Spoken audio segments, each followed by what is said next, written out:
จ้าหน้าที่หน่วยงานตำรวจสกัดกั้นและต้านยาเสพติดปกส.เมืองไซเศรษฐานครหลวงเวียงจันทน์ได้จับตัวเฒ่าภูวงศ์อายุ20 ปีอยู่บ้านแสงสว่างเมืองไซเศรษฐาในขณะที่เอายาบ้าไปส่งให้พวกมั่วสุมอยู่เส้นทางภายในบ้านในวันที่4 มิถุนายน 2019 ที่ผ่านมาเจ้าหน้าที่ตำรวจให้รู้ว่าท้าวภูวงศ์เป็นเป้าหมายติดตามตัวของเจ้าหน้าที่ตำรวจวิสาเฉพาะมาได้เดือนกว่าแล้วมาวันที่2 มิถุนายนเจ้าหน้าที่ได้รับรายงานจากแหล่งข่าวว่าผู้เกี่ยวได้ไปซื้อยาบ้านำผักพวกมาไว้เพื่อขายให้กับวัยรุ่นที่มั่วสุมยาเสพติดอยู่ตามห้างเกมและเทศบาลเมืองจากนั้นเจ้าหน้าที่จึงได้ลงเก็บกำข้อมูลแต่บ่พบเห็นผู้เกี่ยวเคลื่อนไหวอยู่จุดที่เป็นเป้าหมาย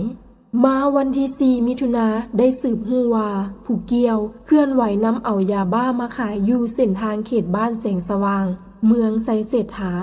จึงนำกำลังไปจับตัวผู้เกี่ยวพร้อมทั้งยึดของกลางยาบ้าได้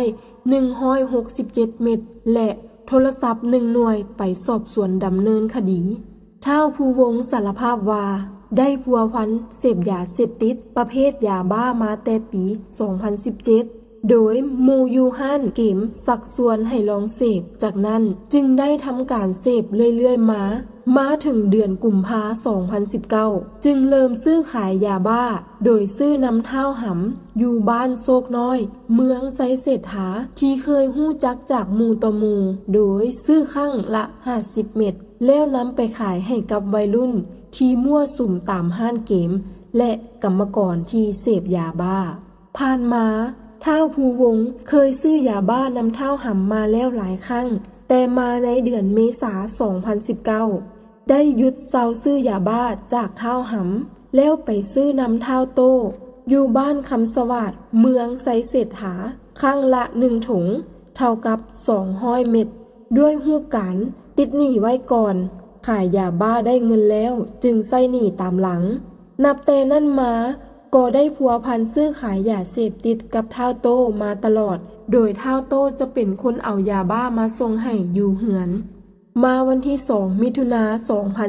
2019 เวลาประมาณ 16 โมงเท้าโต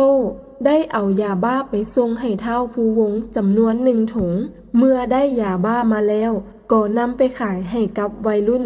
33 เม็ดยังเหลือ167 เม็ดมาวันที่4 มิถุนายน 2019 เวลาประมาณ 12 โมง